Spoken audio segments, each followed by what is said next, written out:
তো গোটা দেশের সর্বস্তরের মানুষগুলো যদি ঐক্যবদ্ধ হয়ে একে সুরে সুর মিলিয়ে কথা বলে, ইনশাআল্লাহ ওদেরকে রুখে দেওয়া তখন জাস্ট সময়ের ব্যাপার হবে। তাহলে যে কোনো ক্ষেত্রে জাতিকে ঐক্যবদ্ধ বার্তা দেওয়ার কোনো বিকল্প থাকে না, এবং এর যে গ্রহণযোগ্যতা হয় অন্য কোনো ক্ষেত্রে এই গ্রহণযোগ্যতা কিছুতেই অর্জন করা সম্ভব হয় না। সুতরাং আগামী দিনে ওলামায়ে উম্মতকে অনেক বড় বড় কিছু পদক্ষেপ রাখতে হবে। আপনারা সঙ্গ না দিলে চলবে না। এতদিন স্লোগান দিতেন না যে আল কোরআনের আলো ঘরে ঘরে জালো, আল হাদিসের আলো ঘরে ঘরে জালো। দিন তো চেঞ্জ হয়েছে, আর কতদিন ঘরে জ্বালবেন? এখন তো আল কোরআন আর আল হাদিসের আলো সংসদেও জ্বালতে হবে, দেশের প্রতিটা সেক্টরে সেক্টরেই তো জ্বালতে হবে। যদি জ্বালতে হয় নেতৃত্ব ওলামারা দিবে, ডাক্তাররা দিবে, কিন্তু আমরা বসে বসে ললিপপ খেলে তো চলবে না। আমাদেরকেও নিজেদের জানের বাজি লাগিয়ে ময়দানে নেমে যেতে হবে। আমাদের টেলিভিশন চ্যানেল নাই, এটা সত্য। আমাদের মূলধারার প্রথম সারির কোনো প্রিন্ট মিডিয়া, কোনো পত্রপত্রিকা নাই, এটা সত্য। লেকিন রব্বুল আলামিন আমাদেরকে মসজিদের মিম্বার দিয়েছেন, যার সংখ্যাও একটা দুটো না, যার সংখ্যাও লক্ষাধিক। রব্বুল আলামিন আমাদেরকে এই মাহফিলের পবিত্র মঞ্চ দিয়েছেন, যার সংখ্যাও একটা দুইটা না, 100-200 না, 1000-2000 না, বরং কয়েক লক্ষ। তা আল্লাহ আমাদেরকে যেই মিডিয়া দিয়েছেন সেই মিডিয়া তো অন্তত কাজে লাগাতে হবে। আমি চাইলে প্রথম আলো ডেইলি স্টার কাজে লাগাতে পারবো না, আমি চাইলে মূলধারার টেলিভিশন চ্যানেল কাজে লাগাতে পারবো না, কিন্তু আল্লাহ আমাদেরকে যে মিডিয়াগুলো দিয়েছেন এগুলো যদি কাজে লাগাই, ইনশাআল্লাহ ও সমস্ত প্রিন্ট মিডিয়ার ইলেকট্রনিক মিডিয়া জাতিকে আর বেশি শয়তানি গিলাতে পারবে না। সুতরাং আমি সাধুবাদ জানাই যে সমস্ত মহান ব্যক্তিত্ব, সবাই হয়তো এলাকায়ও থাকেন না, কেউ দূর দূরান্ত থাকেন, কিন্তু তারা এই প্রয়োজন অনুভব করেছেন যে একটা ওয়াইজিন পরিষদ গঠন করা দরকার এবং জাতির কল্যাণে সকলে মিলে কাজ করা দরকার। বিশেষভাবে আমার আগে যিনি আলোচনা করছিলেন উনি যে বার্তাটা দিলেন, এমন যাতে না হয় কোনো ভণ্ড এসে এই এলাকার মধ্যে মাহফিল করে চলে গেল এবং কোনো ভণ্ডামের বার্তা ছড়িয়ে দিয়ে গেল, আর আপামর জনসাধারণ না বুঝেই তার দ্বারা প্রভাবিত হলো। তাহলে এই ক্ষেত্রেও এই ওয়াইজিন পরিষদ কার্যকর অবদান রাখতে পারবে। হিজবুত তাওহীদি হোক, কাদিয়ানি হোক, অথবা আরো যত লেবাসদারি ভণ্ড হতে পারে, তাদের বিরুদ্ধে ইনশাআল্লাহ ভালো মোকাবেলা রাখতে পারবে। তাহলে মূল আলোচনায় যাওয়ার আগে ছোট্ট ভূমিকাটা এজন্য দিলাম যে পরবর্তীতে আবহাওয়া কোন দিকে যায় আর শেষে বলতে পারি কি পারি না, এজন্য আগ থেকেই বলে গেলাম যে প্রত্যেকের প্রতি আমার বিনীত দুইটা অনুরোধ থাকবে। এক নম্বরে, যারা এই সংগঠনের সাথে আছেন, আমি যতটুকু জেনেছি বিভিন্ন মাসলাক, বিভিন্ন মাশরাব, বিভিন্ন মানহাজের ব্যক্তিত্বই আছেন। তা আমাদের মধ্যে পারস্পরিক কিছু ভিন্নমত থাকতে পারে শাখাগত কিছু ব্যাপারে, কিন্তু আমরা অন্তত এই জাতিকে ফিতনা থেকে বাঁচানোর জন্য এই ব্যানারে ঐক্যবদ্ধ থাকবো যতদিন না মরণ আসবে ইনশাআল্লাহ। আর দ্বিতীয় বার্তা আপনাদের উপরে, আপনারাও চেষ্টা করবেন আলেম ওলামার হাত শক্তিশালী করতে। যত আলেম ওলামার হাত শক্তিশালী করবেন তত দিনও শক্তিশালী হবে ইনশাআল্লাহ। আলেম ওলামাকে আপন অবস্থায় ছেড়ে দিবেন না। যে আন্দোলন একটা হলো, হুজুররা আন্দোলনের তো ডাক দিল, পরে যখন হুলিয়া জারি হলো শুধু হুজুরদেরকে ধরে নিয়ে নিয়ে জেলখানায় ভরলো, যেমন 2021-এ হয়েছে, যেমন অতীতেও বিভিন্ন সময়ে হয়েছে, হুজুরদেরকে নিয়ে ভরে রাখলো। আর আমরা ভাবলাম আম পাবলিক কি বার করার আছে, ঠিক আছে হুজুর আসবে কবে এর অপেক্ষায় থাকি, আসলে আবার শোডাউন দেওয়া যাবে, আসলে আবার লাইক কমেন্ট শেয়ার করা যাবে। আপাতত একটু রিল্যাক্স মোডে থাকি, আপাতত একটু আমরা বিশ্রাম করতে থাকি, এমন যাতে না হয়। বরং ওলামায়ে কেরাম যেদিকে, আমরাও আছি সেদিকে। যদি কারাগারে যাওয়া লাগে সবাই মিলে যাব একসাথে। আর যদি এমন হয় যে আলেমদেরকে কারাগারে ভরে রাখে, আমরাও চুপ করে বসে থাকবো না ঘরের ভেতরে, আমরা এমন দুর্বার আন্দোলন গড়ে তুলবো। দাবি হবে একটা, হয়তো আমাদের মাথার তাজগুলোকে আমাদের কাছে ফিরিয়ে দাও, নলে আমাদেরকেও তাদের কাছে নিয়ে চলো। সকলে মিলে একযোগে যদি এভাবে নামতে পারে, বাংলাদেশের এমন কোন জেল নাই এই কোটি কোটি মানুষকে একসঙ্গে ভরে রাখতে পারে।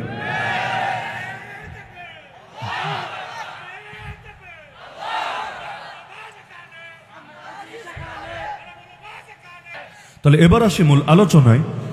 রব্বুল আলামিন কোরআন মাজিদের মধ্যে একটা বাস্তবতা জানিয়েছেন আমাদেরকে, যেটাকে সহজে আমি বলতে পারি এভাবে, যে জানা ভিন্ন জিনিস আর সুদৃঢ় বিশ্বাস এবং ইয়াকিন পোষণ করা ভিন্ন জিনিস।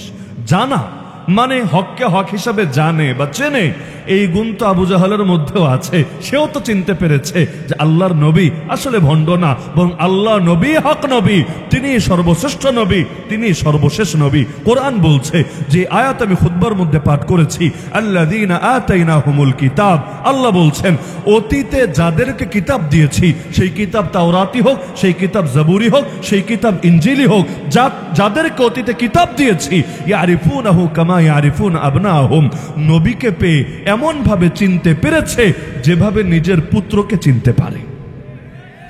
কন্যার কথাও বলেন নাই, পুত্রের কথা বলেছেন, কারণ কন্যা নিয়ে অনেকের অ্যালার্জি ছিল, কন্যা সন্তান জন্ম হলে জ্যান্ত দাফন করে ফেলতো। পুত্র নিয়ে কারো অ্যালার্জি ছিল না। আল্লাহ সেই পুত্রের কথা টেনে বলছেন, পুত্রকে যেভাবে চেনে নবীকেও ঠিক সেভাবেই চিনতে পেরেছে। চিনেছে ঠিকই, মানে নাই কেন? কোনো স্বার্থ, কোনো ধান্দাবাজির কারণে। যেমন অনেক নেতারাই মানে নাই কেন যে নবীকে মানলে নেতৃত্ব নবীর হাতে চলে যাবে, কারণ নবী দুনিয়াতে থাকতে নবীর উপর ইমাম কে হবে? ইমাম মানে কর্মী না, ইমাম মানে কর্মচারী না, ইমাম মানে খালি যিনি নামাজ পড়ান তিনি না। ইমাম শব্দের অর্থই হলো নেতা। এজন্য মুসলমানদের রাষ্ট্রপ্রধানকেও বলা হয় ইমাম, ইমামুল মুসলিমিন, সকল মুসলমানের নেতা, সকল মুসলমানের ইমাম। যার কারণে মুসলমানদের কেন্দ্রীয় নেতা যিনি হন, রাষ্ট্রীয় নেতা যিনি হন, কেন্দ্রীয় মসজিদে 5 ওয়াক্ত না পড়লেও ব্যস্ততার কারণে অন্তত পক্ষে জুমার নামাজ, ঈদের নামাজটা নিজে এসে পড়ান।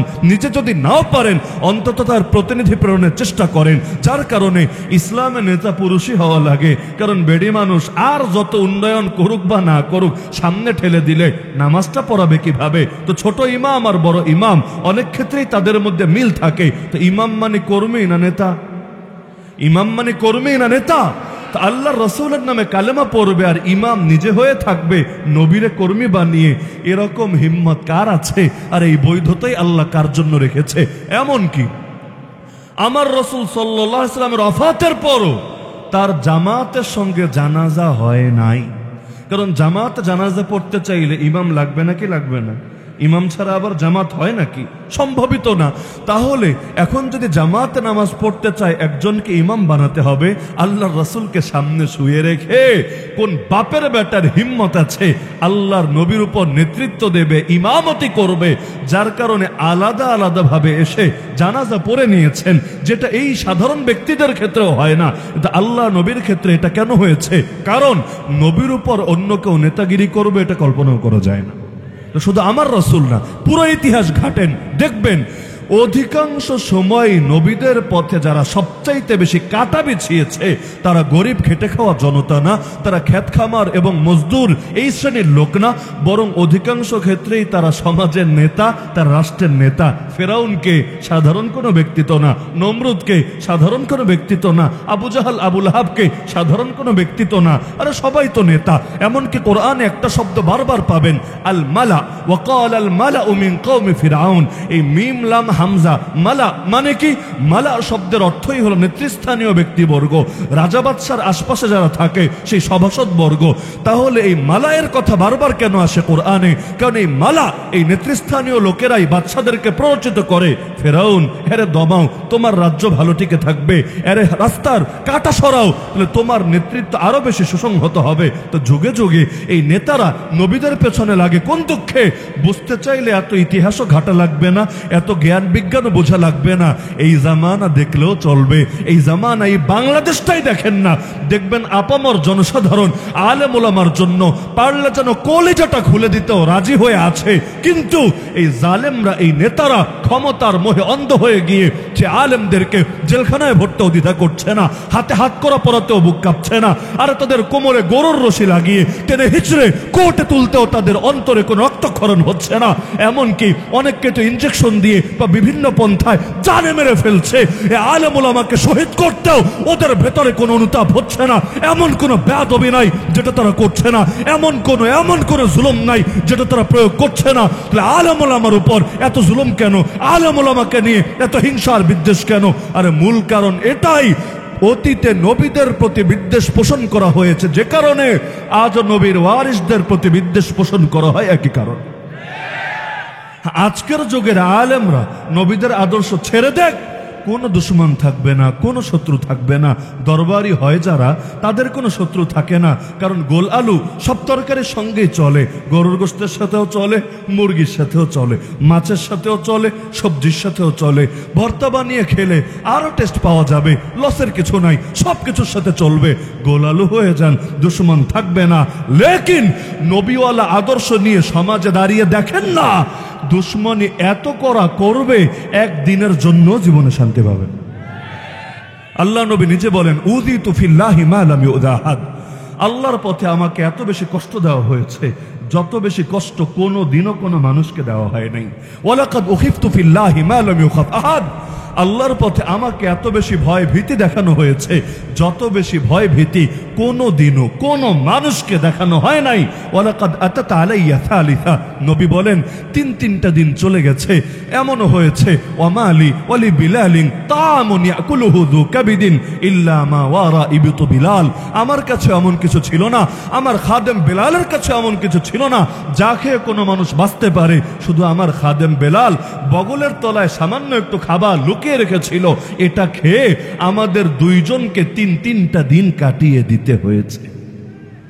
যেই নবীর চাইতে দামি কেউ হতে পারে না, রবের পর যিনি সবচাইতে দামি, তাকে পর্যন্ত ক্ষুধার জ্বালায় পেটে পাথর বাঁধতে হয়েছে। কেন?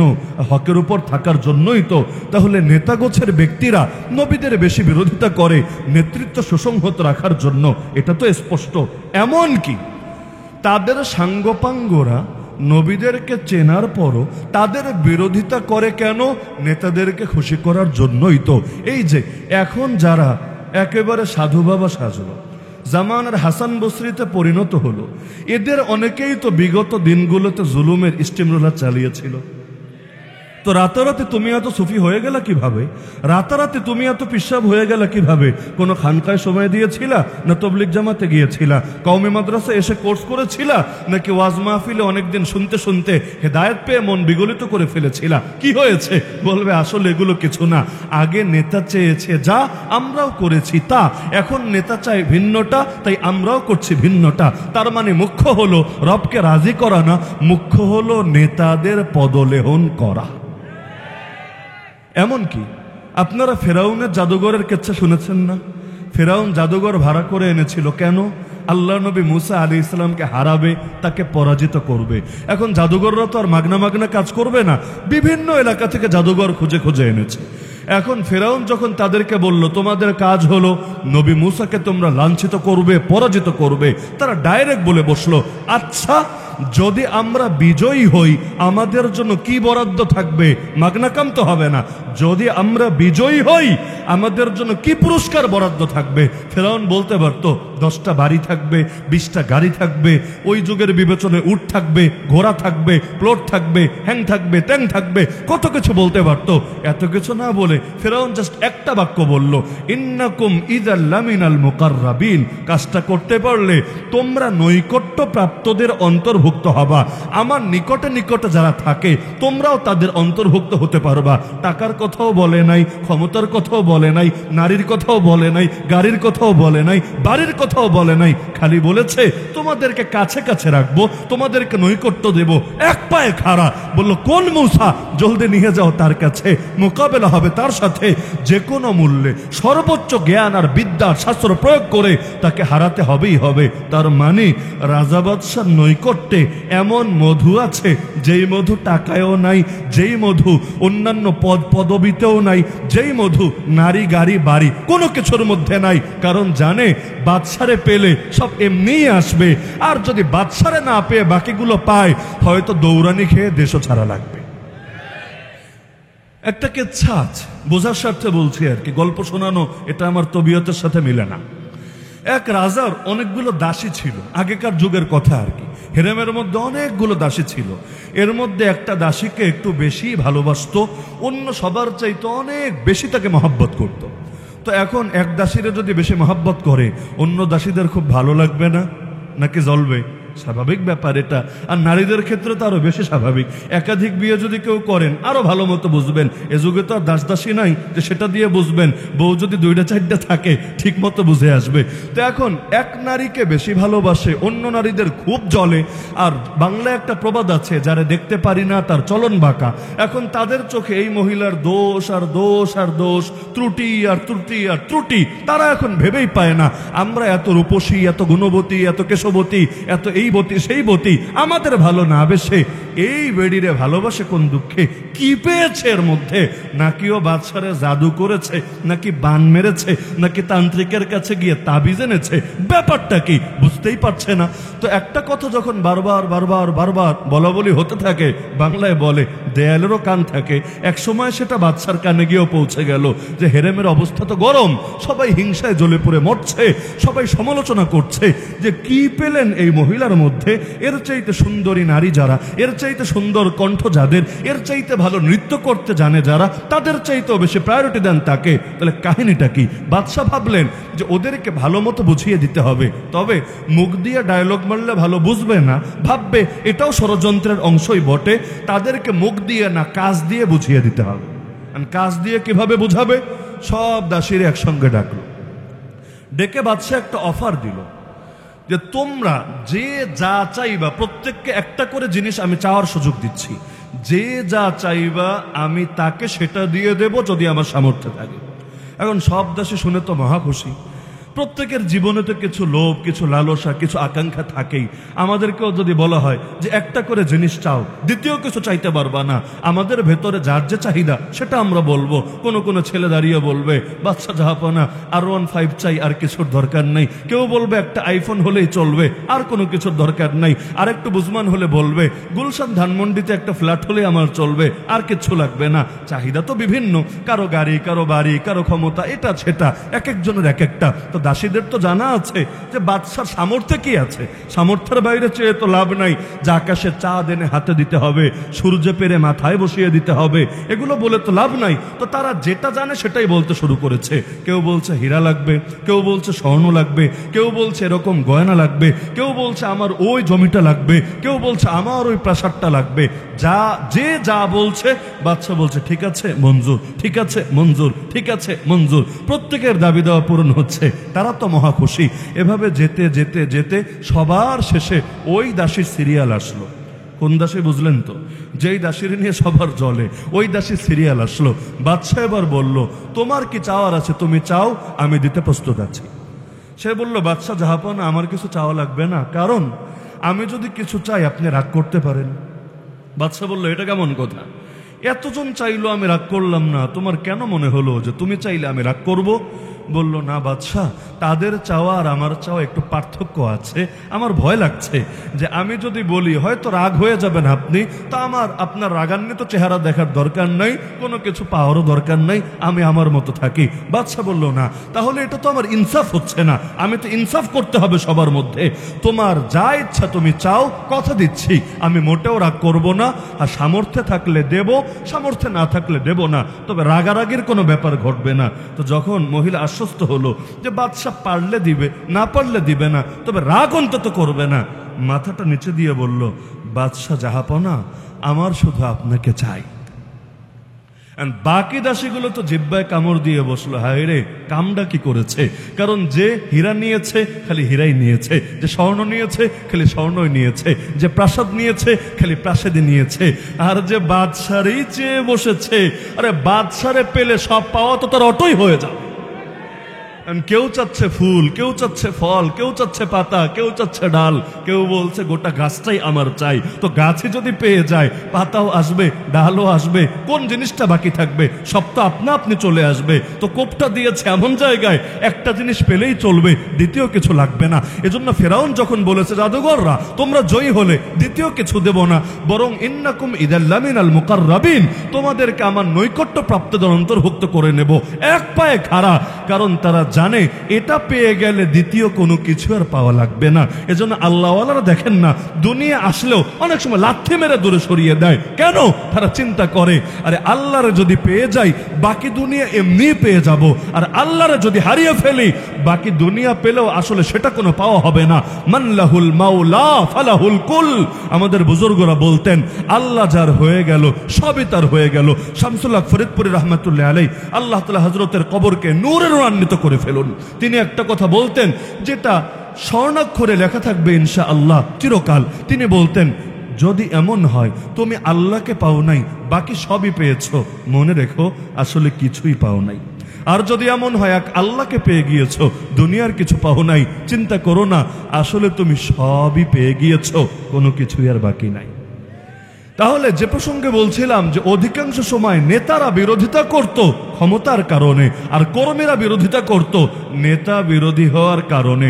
কারণ নেতা থাকে যেদিকে, কর্মীও থাকে সেদিকে। আর না থেকে উপায় কি রে ভাই? এক আলেম মরবে, খালি ইন্নালিল্লাহ বলার কারণেই দল থেকে লাঠি মেরে বের করে দেবে। আরে কোন জায়গায় স্পষ্ট জুলুম হবে, জুলুমের বিরুদ্ধে খালি ফেসবুকে একটা পোস্টার কমেন্ট করলেই চলবে, তারে নিয়ে হয়তো আয়না ঘরেই ভরে রাখবে, নিয়ে এমন ভাবে জুলুম আর টর্চার করবে যে যার কোনো বর্ণনাই মানুষের মুখে আসতে পারে না। তাহলে এমন যদি হয় নেতার বাইরে যাবে কিভাবে? তাহলে এক হলো কোরআনের ভাষায় জানা মানে হক জেনেছে, হক চিনেছে, কিন্তু আর এক হলো মানা মানে হককে ইয়াকিনে পরিণত করেছে, হককে দিলের মধ্যে বসিয়ে ফেলেছে। আমাদের অধিকাংশ ঝামেলাও দেখবেন এখানে। অতীতের ঝামেলা তো আমি বললামই। আবু জাহাল একদিকে সারাদিন বিরোধিতা করে, শুধু বিরোধিতা না, গায়ে পর্যন্ত হাত তোলে, সেজদায় গেলে পর্যন্ত লোক দিয়ে পিঠের উপর উটের ভুঁড়ি চাপিয়ে ছাড়ে। আবার আরেকদিকে রাতের বেলা নামাজে দাঁড়ালে কান পেতে পেতে কোরআন শুনে মজা নেওয়ারও চেষ্টা করে। এই বাংলাদেশে এমন নাস্তিক আছে না, আলেম ওলামার নাম শুনলেও গায়ে চুলকানি ওঠে, কিন্তু আবার ইউটিউবে ঢুকে কারি সাহেবের কেরাতের টান শুনলে তার মজাই লাগে, আর কাওয়ালি গান শুনলে তো কথাই নাই। আর কাওয়ালির সঙ্গে যদি ঢোল তবলা থাকে আরও তো কোনো কথাই নাই। দুধ তো খাবে, তবে কয়েক ফোঁটা মুত মিশিয়ে খাবে। দুধ আর মুত একসাথে মিশলে টেস্ট নাকি আলাদা করে বেড়ে যায়, এজন্য বেচারারা কামটা তো ঠিকই করবে, তবে সঙ্গে একটু আকাম মিশিয়ে নেবে। যে প্রসঙ্গে বলছিলাম যে আবু জাহাল বিরোধিতা করত, কিন্তু কিছুই চেনে নাই, কিছুই বোঝে নাই, কিছুই জানে নাই। বিষয়টা এমন না। এমনকি আমি শুধু একটা ঘটনা আপনাদেরকে স্মরণ করাই। আল্লাহ নবী দুইজনের ব্যাপারে দোয়া করেছিলেন যে হে আল্লাহ, একজনের নাম ওমর আর একজনের নাম আমর। আমর হলো আবু জাহালের মূল নাম, আবু জাহাল নাম না। আবু জাহাল মানে হলো গন্ড, মূর্খ। আবু জাহাল মানে কি? যেমন বাংলাদেশে একটা লোক আছে যারে সবাই বলে মুরগি চোরা, কি জানেন না আপনারা? সবাই কি বলে? মুরগি চোরা কি ওর আব্বার রাখা নাম, ওর আম্মার রাখা নাম, ওর ছোটবেলার ডাক নাম কিছুই না, বরং এটা তার উপাধি হয়ে গিয়েছে ৭১-এ পাক হানাদারদের দেশি মুরগি সাপ্লাই করার কারণে, যদিও পরবর্তীতে এসে খাঁটি দেশপ্রেমিক সেজে বসেছে। তাহলে এক হলো নাম আর আরেক হলো উপাধি বা উপনাম। তো আবু জাহাল এটা তার নাম না, নাম হলো আমর। তো আল্লাহ নবী দোয়া করলেন, হে আল্লাহ, এই যে ওমর আর আমর, এই দুইজনের মধ্যে যে আপনার কাছে বেশি প্রিয় তার দ্বারা আপনি ইসলামকে শক্তিশালী করুন। দুইটাই কাফের ততদিন পর্যন্ত, কিন্তু নবী বলছেন দুইজনের মধ্যে তুলনামূলকভাবে যে বেশি ভালো, যে আপনার কাছে বেশি প্রিয়, তার দ্বারা ইসলামকে বিজয়ী করেন, ইসলামকে শক্তিশালী করেন। নবী চেয়ে নিচ্ছেন আল্লাহর কাছে খালি হেদায়েতের জন্য না, খালি নামাজি হওয়ার জন্য না, বরং ইসলামকে বিজয়ী করার জন্য, ইসলামকে শক্তিশালী করার জন্য। আল্লাহ দোয়া কবুল করেছিলেন, কিন্তু কার ব্যাপারে? আবু জাহালের ব্যাপারে, তাই না? কার ব্যাপারে? ওমরের ব্যাপারে। তাহলে আল্লাহ যে ওমরের ব্যাপারে কবুল করলেন, আবু জাহালের ব্যাপারে কবুল করলেন না, এখান থেকেই তো স্পষ্ট যে আল্লাহ ওমরকে, যদিও কাফের ছিল ততদিন পর্যন্ত, কিন্তু ওমরকে আবু জাহালের চাইতে একটু বেশি ভালোবাসতেন। কারণ কি? দুজনেই কাফের, দুজনেই পিটায়, দুজনে নির্যাতন করে। এমনকি ওমর তো জুয়ান, বয়সে তখন আরো কম, তার রক্তে তো আগুন জ্বলতে থাকে, এমন মারা মারে। প্রথম যুগের অনেক মুসলমান বলেছে ওমরের নির্যাতনে অতিষ্ঠ হয়ে ভেবেছে মক্কায় আর থাকা যাবে না, আমাদেরকে মক্কা ছাড়তে হবে। তাহলে যেই ওমর এত বড় জুলুমবাজ, সেই ওমরের ব্যাপারে কবুল করলেন, আবু জাহালের ব্যাপারে কবুল করলেন না। কারণ তো কিছু না কিছু একটা আছে, নাকি কোনো কারণ নাই? কি কারণ? মুহাদ্দিসিনে কেরাম ব্যাখ্যা করেছেন, কারণ হলো ওমর হকের বিরোধিতা করত না জেনে না বুঝে। কেন করত? মূল কারণ ছিল সে সর্বদা সম্প্রদায়ের মধ্যে ঐক্য চাইতো, কুরাইশের মধ্যে কখনো যাতে ফাটল না ধরে এজন্য সর্বাত্মক চেষ্টা চালাতো। শুধু নবীর দাওয়াত শুরু করার পরে না, এর আগেও যখনই যে নতুন কোনো কথা বলে এলাকায় ফাটল তৈরি করতে চেয়েছে, ওমর শক্ত হাতে তাদেরকে দমন করেছিল। তো ওমর জানতো না যে আব্দুল্লাহর পুত্র মুহাম্মদ সাল্লাল্লাহু আলাইহি সাল্লাম কিসের দাওয়াত দিচ্ছে, কিন্তু দেখলো কিছু মানুষ ধীরে ধীরে আলাদা হয়ে যাচ্ছে, তারা সমাজের সবার সঙ্গে চলছে না তাল মিলিয়ে। সহিহ বুখারীতে হাদিস আছে, ওয়া মুহাম্মাদুন ফারাকুম বাইনান নাস, মুহাম্মদ সাল্লাল্লাহু আলাইহি সাল্লাম মানুষের মধ্যে পার্থক্যকারী। দেখা যায় সন্তান কালেমা পড়েছে, বাপ মা কালেমা পড়ে নাই, দূরত্ব তৈরি হয়ে যাচ্ছে। স্বামী কালেমা পড়েছে, বউ কালেমা পড়ে নাই, সংসার আলাদা হয়ে যাচ্ছে। কারণ কাফের আর মুসলমানের সংসার চলে না, চলতে পারে না। এভাবে সংসার চালালে ওই ঘরে যে বাচ্চা হবে এরা হালাল জাদা হবে না, হারাম জাদা হবে। তাহলে সে দেখতে পাচ্ছে সম্প্রদায় ফাটল তৈরি হচ্ছে, সে চিন্তা করেছে দেখি দল কোন দিকে ভারী। দেখছে এক পাশে আছে হাজার হাজার জনতা, আর এক পাশে আছে মাত্র 5 জন 10 জন। তাহলে এই 5 জন 10 জনকেই পিটাতে হবে, এদেরকে মারতে হবে, এদেরকে দমাতে হবে, তাহলে এলাকার মধ্যে ঐক্য প্রতিষ্ঠা হবে। নিয়ত ভালো, এলাকায় ঐক্য প্রতিষ্ঠা করবে, এজন্য সে হকের বিরোধিতা করতে শুরু করেছিল। লেকিন যেদিন হক চিনতে পেরেছিল, কিভাবে?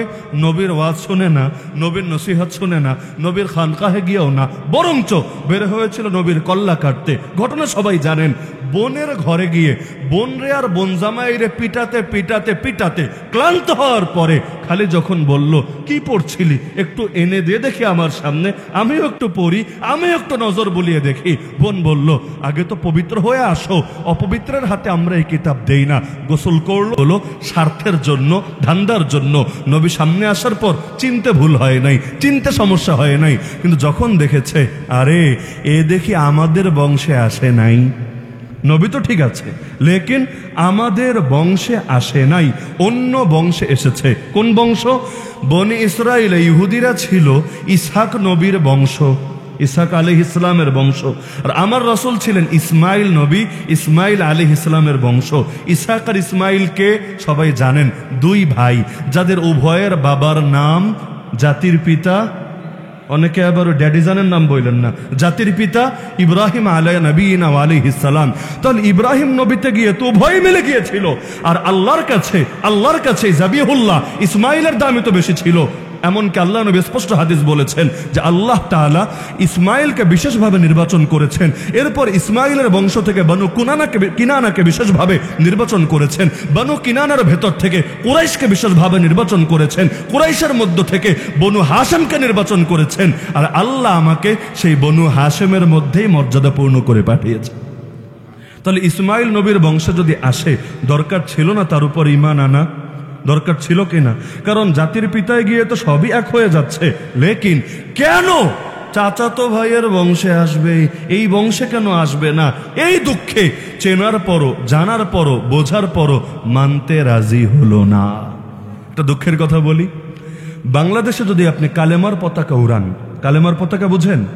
আর্জেন্টিনার পতাকা বলি নাই, ব্রাজিলের পতাকা বলি নাই, ইটালি, স্পেন, কানাডার পতাকা বলি নাই, অথবা অস্ট্রেলিয়া, ইংল্যান্ড, ইন্ডিয়া, পাকিস্তানের পতাকার কথা বলি নাই। কালেমার পতাকা, ব্যাকগ্রাউন্ড যাই হোক, মনে করেন সাদাই, সাদার মধ্যে খালি কালেমা লিখলেন, বাকি যা লেখেন ব্যাপার না, কিন্তু খালি কালেমাটা লিখে দেখেন এক শ্রেণীর মানুষ এতে জঙ্গিবাদের গন্ধ খুঁজে পেতে ভুল করবে না।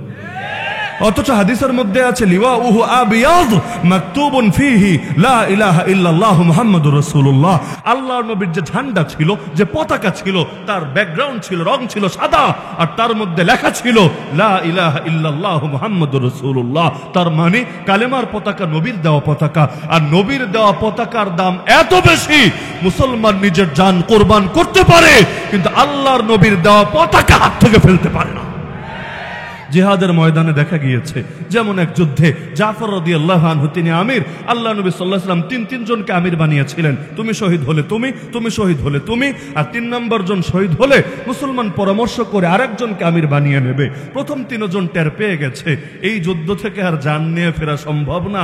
যদি সম্ভব হতো নবী 4 জনকে আমির বলে ঘোষণা করতেন না, সব যুদ্ধে আমির বানান একজন, এই যুদ্ধে 4 জন, মানে 3 জনের শাহাদাত নিশ্চিত। তো এই 3 জনের একজন ছিলেন জাফর রাদিয়াল্লাহু আনহু, অর্থাৎ শেরে খোদা আলী ইবনে আবি তালেব রাদিয়াল্লাহু আনহুর ভাই।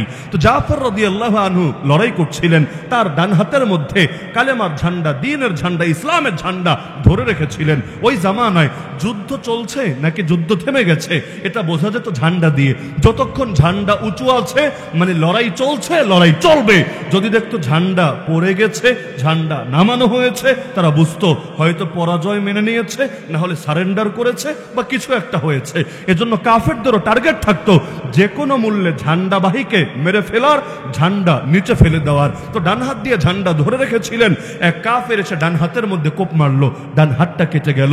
আরে হাত গেছে তাতে কি, কালেমার পতাকা, দ্বীনের পতাকা, নবীর দেওয়া পতাকা জমিনে গড়িয়ে পড়বে, এটা মেনে নেওয়া যায় নাকি? পড়ার আগেই বাম হাত দিয়ে আবার খপ করে ধরে ফেললেন, বাম হাতে কোপ মারলো, বাম হাতটাও কেটে পড়ে গেল। তবুও পতাকা পড়তে দিলেন না, বাহু দিয়ে আগলে ধরে রাখলেন। কিন্তু জালেমের দিলে দয়া হলো না, এমন চূড়ান্ত আঘাত করলো, আল্লাহর বান্দা শহীদ হয়ে গেলেন। শেষ মুহূর্তে আর এক সাহাবী এসে সেই কালেমার পতাকা, দ্বীনের পতাকা নিজের হাতে নিয়ে নিলেন। এদিকে এই সংবাদ আল্লাহ নবীকে দুনিয়ার কারো জানানো লাগে নাই, জিবরিল আমিন আল্লাহর পক্ষ থেকে ওহী নিয়ে নবীর কাছে পৌঁছে গেলেন। নবী মদিনার মসজিদে সবাইকে জড়ো করে তাদেরকে বললেন যে জাফরকে শহীদ করা হয়েছে। আরে আমার জাফর আল্লাহর জন্য দুইটা হাত কোরবান করেছে, বিনিময়ে আমার আল্লাহ জান্নাতের মধ্যে জাফরকে দুইটা ডানা দিয়ে দিয়েছে। দুই হাতের বদলে দুই ডানা। আমি নিজে দেখেছি আমার জাফর এখন জান্নাতে ডানা মেলে মেলে উড়ে বেড়াচ্ছে। তাহলে মুসলমানের কাছে দ্বীনের পতাকা, রাসূলের দেওয়া পতাকা, কালেমার পতাকা, তাওহীদের পতাকা এত বেশি দামি, জান দিয়ে দেয়, কিন্তু এগুলো ছাড়তে রাজি হয় না। মুসলমান কোনো পিছুটা নেই, আল্লাহর দিন থেকে সরে না। আরে যেই দুই শিশু বাচ্চা বা কিশোর বাচ্চা আল্লাহ নবীর সবচাইতে বড় দুশমন এই উম্মতের ফেরাউন আবু জাহালকে হত্যা করেছিল। আবু জাহালকে হত্যা করেই লড়াই শেষ করে নাই, বাচ্চা হলেও লড়াই থেকে চালিয়ে যাচ্ছিল। কিন্তু একজনের হাতে কোপ লেগেছিল এক কাফেরের, লাগার কারণে হাতটা কেটে গিয়েছে, তবে মাটিতে পড়ে নাই, হাতটা চামড়ার সঙ্গে ঝুলছিল। গোশত কেটেছে, হাড্ডি কেটেছে, একটু চামড়া বাকি ছিল, চামড়ার সঙ্গে হাতটা ঝুলছে। কারো জীবনে কাটাকাটির অভিজ্ঞতা থাকলে বুঝবেন যে কোনো অঙ্গ যদি কেটে যায় এরপর ঝুলতে থাকে, এক একবার ঝোলে মানি অন্তরটা দুমড়ে মুচড়ে ওঠে, এমন ব্যথা বেদনা লাগতে থাকে যেটা ভাষায় প্রকাশ করা সম্ভব না। তো যতবারই এক হাত দিয়ে তো তরবারি চালাচ্ছেন, তো যতবার এই হাতটা নড়ে উঠছে ততবার অন্তরটা মোচড় দিয়ে উঠছে। তিনি বুঝে পাচ্ছেন না কতক্ষণ টিকতে পারবেন, আর ওদিকে রক্তক্ষরণ তো আছেই। তিনি চিন্তা করলেন যে আল্লাহর পথে জিহাদে বের হয়েছি, আমার গায়ের এই কাটা হাতি আমার পথে বাধা হচ্ছে, আমার ভেতরে দুর্বলতা পিছুটান সৃষ্টি করছে। এই হাত কি হবে যদি আমার হাতে বাধা হয় আল্লাহর পথে? বাস হাতটাকে মাটিতে রেখে পা দিয়ে পাড়া দিয়ে টান মারলো উপর থেকে, আরে চামড়াটা ছিঁড়ে হাত আলাদা হয়ে গেল শরীর থেকে, বসে থাকলো না, আর এক হাত দিয়ে বীর বিক্রমে লড়াই চালিয়ে গেল কাফেরের বিরুদ্ধে। তাহলে ইসলাম তো আমাদেরকে এটা শিখিয়েছে, আমাদের ইতিহাস তো আমাদের এই নজির সামনে রেখেছে, জান দিতে পারে, জান দিতে পারে, কিন্তু আদর্শ দিতে পারে না। কল্লা কাটা যেতে পারে, কিন্তু বাতিলের সামনে কল্লা নত হতে পারে না।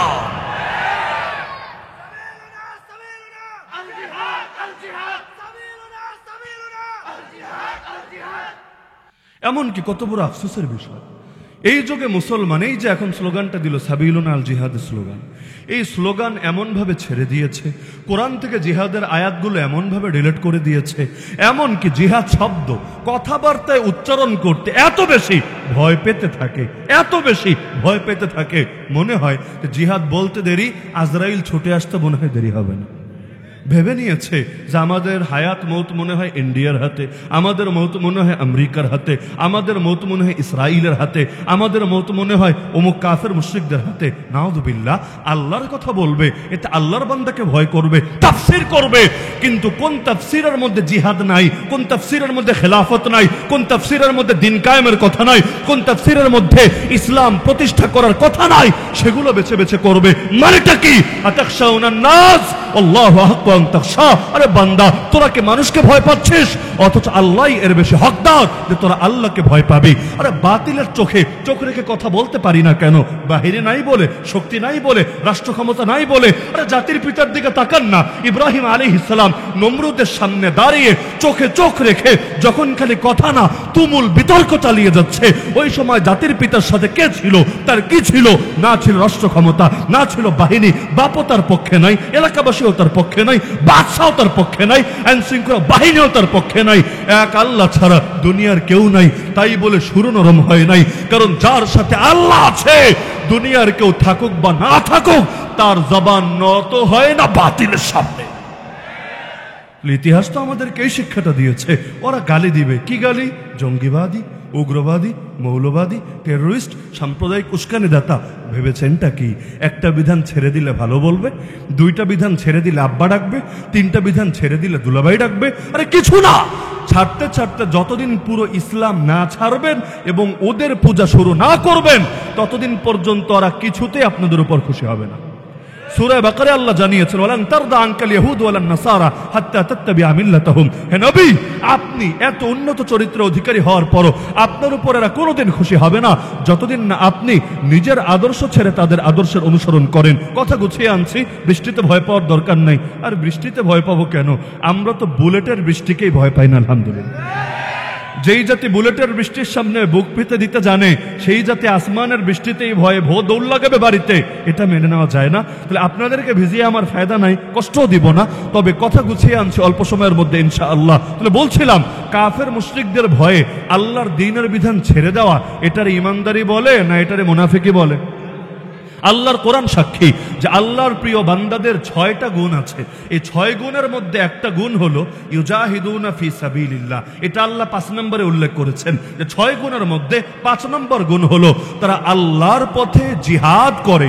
আর 6 নম্বর গুণ বলেছেন ওয়ালা ইয়াখাফুনা লাউমাতা লাইম, কোন নিন্দুকের নিন্দাকে, সমালোচকের সমালোচনাকে ভয় পায় না। আগেরটার পরেরটার মধ্যে মিল কি? কই জিহাদ আর কই নিন্দুকের নিন্দাকে পরোয়া না করা, দুটোর মধ্যে সামঞ্জস্য কি? মুফতি আজম পাকিস্তান সাবেক আল্লামা মুফতি মোহাম্মদ শফি নওয়ারাল্লাহু মারকাদা এই আয়াতের তাফসীর করেছেন যে আল্লাহ আগে বললেন জিহাদের কথা, পরে বললেন সমালোচকের সমালোচনা পরোয়া না করার কথা। তার মানে যারা সমালোচকের সমালোচনাকে পরোয়া করে তাদের দ্বারা জিহাদের খেদমত হয় না। আর যারা ময়দানে জিহাদের খেদমত আঞ্জাম দেয় তারা কে কি বলল, পাছে লোকে কি মন্তব্য করলো, এর দিকে ন্যূনতম ভ্রুক্ষেপ করে না। আমাদের তো উচিত ওদের জিনিস ওদের দিকে ছুঁড়ে মার। ওই যে দেখবেন মাঝে মধ্যে মিছিলে যদি টিয়ার শেল মারে, অনেক সাহসী ছেলে পেলে আছে এটা হাতে নিয়ে, কারণ টিয়ার শেল পড়লেই সঙ্গে সঙ্গেই ফাটে না, একটু সময় লাগে, দেখবেন হাতে নিয়ে ওইটারে এমন ভাবে ছুঁড়ে মেরেছে, মানে যারা আগ থেকে মেরেছে ওই বাহিনীর দিকেই এমন ভাবে ছুঁড়ে মেরেছে যে দেখা যাচ্ছে টিয়ার শেলে এদের কষ্ট না হয়ে উল্টো ওদের জিন্দেগি বের হয়ে যাচ্ছে। এমন লোক দেখেন নাই? এমন লোক দেখেন নাই? তা আমাদেরকে গালি দেয় জঙ্গি বলে, আমাদেরকে গালি দেয় উগ্র বলে, আমাদের গালি দেয় টেররিস্ট বলে। মজার কথা, একটা বাক্য বলে দিলেই তো চলে। আরে পাগল, এই দেশের মুসলমান, এই দেশের ইসলামপন্থীরা, এই দেশের তাওহীদি জনতা, এই দেশের ওলামা আর তালাবা বাস্তবেই যদি জঙ্গি হতো, উগ্র হতো, টেররিস্ট হতো, সাম্প্রদায়িক উস্কানিদাতা হতো, আরে বাস্তবেই যদি তারা মৌলবাদী হতো, আল্লাহর কসম, তাহলে আমরা তো আর এখন 313 না, 3013 না, 3,13,000 না, 3,13,000 না, বরং আমাদের সংখ্যা প্রায় 14 কোটির চাইতেও বেশি। তাহলে এত অধিক সংখ্যক মানুষ যদি আসলেই জঙ্গি আর উগ্রবাদী হতো, তোরা তো ইঁদুরের গর্ত পালার জায়গা পেতি না। এখনো শান্তশিষ্ট লেজবিশিষ্ট ভদ্র আছে বলেই তো তোরা টিকে আছিস, না হলে তোদের নাম নিশানাও দুনিয়ার বুকে বাকি থাকতো না। এত ভয় কিসের? এত ভয় কিসের? আপনারা জঙ্গি গালি দেয়, আপনি ওদের গালি ওদেরকে ফিরিয়ে দিতে পারেন না? এই যে ওরা ওদের ধর্ম প্রতিষ্ঠান নামে কাশ্মীরে মুসলমান মারে, গুজরাটে মারে, অযোধ্যায় মারে, দিল্লিতে মারে, সাহারানপুরে মারে, আসামে মারে, কেন ওদেরকে বলতে পারেন না তোরা হিন্দুত্ববাদীরা জঙ্গি? হিন্দু বলি নাই, তোরা হিন্দুত্ববাদীরা জঙ্গি। যারা বিজেপি আরএসএস এর আদর্শ লালন করে ওরা জঙ্গি, আর নরেন্দ্র মোদী হলো জঙ্গিদের গডফাদার, মুসলমানদের রক্ত খেকো দিল্লির কষায়। তাহলে ওদের কথা ওদেরকে ফিরিয়ে দিলে কি হয়? ওদেরকে আপনাদের জবান কয়টা, ওদের জবান কয়টা? ওরা গালি দিবে 10 বার, আপনারা দেন 1000 বার, দেখবেন লাস্টে গালিও আর মুখ দিয়ে আসতে চাইবে না, গালিও হয়ে যাবে বলি। তাহলে ওদেরটা ওদের দিকে ফিরিয়ে কেন দেবো না? ইসরায়েলের ইহুদিরা মুসলমান মারে কেন? ধর্মের নামে। ধর্মের নামে ওরা বলে ইহুদি রাষ্ট্র বানাতে চায়, তো এই যে ধর্মের নামে রক্ত খাও, এটা কি জঙ্গিবাদ না? যদি এটা জঙ্গিবাদ হয়, তোরা হচ্ছিস জঙ্গিবাদী। তোদেরকে শেল্টার দেয় কে? আমেরিকা। ও হলো জঙ্গিবাদীদের আব্বা, জঙ্গিবাদীদের চাচা, জঙ্গিবাদীদের দুলাভাই। কারণ জঙ্গিবাদীদের সাথে হাত মিলিয়েছে, ওদেরকে অস্ত্রশস্ত্র দিয়ে সাহায্য করেছে। তো যার নিজের অবস্থাই খারাপ, সে যদি আরেকজনকে জঙ্গি বলে গালি দেয়, এটারে বাংলায় বলে চোরের আম্মাজানের বড় গলা। জানেন না? চোরের মায়ের চুরি করতে করতে সব যদি খেয়েও ফেলে, আর ভুল ধরলে বলবে উন্নয়ন উন্নয়ন উন্নয়ন উন্নয়ন উন্নয়ন। মুক্তিযুদ্ধের চেতনা, দেশপ্রেম দেশপ্রেম দেশপ্রেম দেশপ্রেম। আরে কি হয়েছে দেশপ্রেম? বলবে না। এই এক লেভেল শুনে চুপ থাকতে হবে। বাইরে ফিটফাট থাকলেই হবে, ভেতরে সদরঘাট থাকলেও সমস্যা হবে না। গুম হয়েছে তাতে কি? খুন হয়েছে তাতে কি? ক্রস ফায়ার দিয়েছে তাতে কি? মায়ের কোল খালি হয়েছে তাতে কি? বাপের চোখ থেকে পানি ঝরেছে তাতে কি? স্বজন হারানোর বেদনা আমার চাইতে কে ভালো জানে, এটা বললে আর লাগে কি? এগুলো চলে নাকি চলে না? চলে নাকি চলে না? তাহলে বলছিলাম যে ইহুদিদের গোত্র ছিল মদিনায় কয়টা? 3টা। ঈমান আনলো না কেন? যে নবী কেন আমার বংশে আসলো না, এজন্য নবী খারাপ। বাংলাদেশেও আছে এরকম লোক। কুল্লু হিজবিন বিমা লাদাইহিম ফারিহুন। নিজের দলের কাছে যদ্দূর আছে এটা নিয়ে খুশি। তুই আমার দল করবি, তোর কালোটাও ভালো, আর তুই আমার দলের বিরোধী দল করবি, তোর ভালোটাও কালো। যারা দেখতে পারি না, চলন বাঁকা। আমার দলে যদি কাফের আসে ও ভালো, আর আমার দলে না এসে বিরোধী দলে যদি আলেম যায় তাও ও খারাপ। এর চাইতে বড় ফাইজলামি আর ইহুদি মার্কা আদর্শ কি হতে পারে?